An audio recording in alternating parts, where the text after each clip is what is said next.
Le représentant de la RDC a demandé la parole pour une nouvelle déclaration. Je lui donne la parole. Merci beaucoup, Madame la Présidente. Je ne serai pas long, juste trois petits points.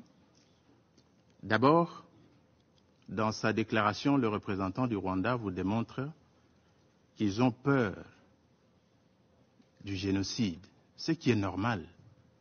Nous tous, nous avons peur du génocide.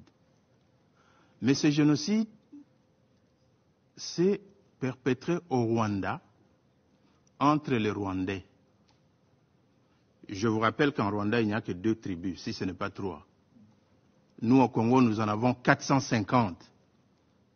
Et nous vivons ensemble.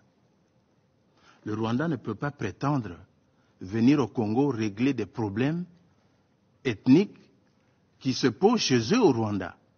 Les Tutsis s'opposent aux Hutus au Rwanda, alors que les Tutsis sont minoritaires, parce que le pouvoir au Rwanda est tenu par des Tutsis.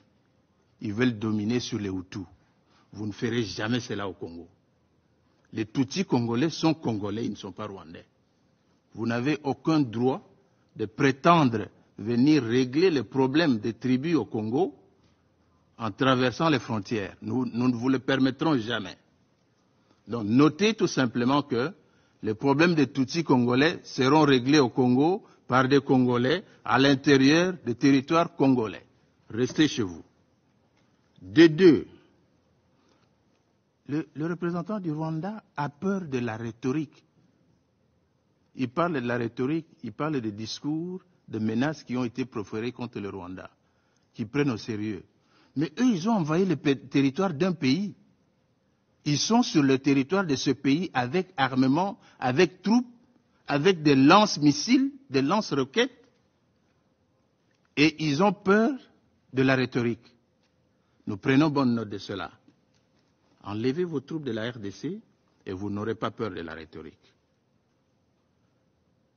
Alors, je pense que, en ce qui concerne le blocage du processus de Luanda, tout le monde, ce conseil notamment, est témoin que le Rwanda, qui dans sa folie de grandeur, a continué à armer les M23 pour bloquer le processus de Luanda, dans lequel nous étions tous engagés.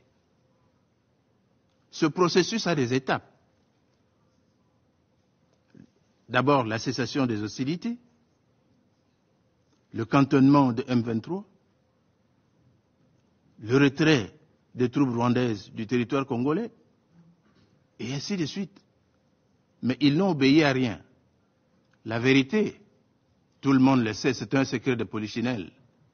Les Rwandais sont au Congo pour piller les richesses, les minéraux stratégiques qui gisent dans le sous-sol de la République démocratique du Congo. Rien de plus, nous le savons. Tous les alibis qui sont en train d'avancer, les Tutsis, vous avez vu un Tutsi maltraité au Congo où? Nous avons 450 tribus. Pourquoi on ne va maltraiter qu'un Tutsi? Parce que le Tutsi est le plus important du monde.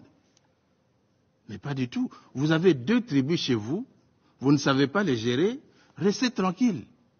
Ne venez pas, ne croyez pas que vous allez transposer votre conflit Hutu-Tutsi au Congo. Au Congo, nous avons plus de 450 tribus. Nous avons des Nilotiques, nous avons des Bantous, nous avons des Pygmées, nous avons des Soudanais. Nous vivons tous ensemble en harmonie. Pourquoi il y aurait problème seulement avec les Tutsis? Donc, votre alibi pour venir exploiter les richesses de la RDC ne tient pas à la roue. C'est depuis 1996 que vous développez cet argumentaire. Ça ne tient pas la roue. Le Conseil est fatigué de vous entendre dire la même chose. Quittez le territoire congolais. Vous vous êtes assez enrichi comme ça suffit quand même. Chaque chose a une fin. Merci, Madame la Présidente. Je remercie le représentant de la République démocratique du Congo de sa déclaration. Je n'ai plus d'autres noms d'intervenants sur ma liste. La séance est levée.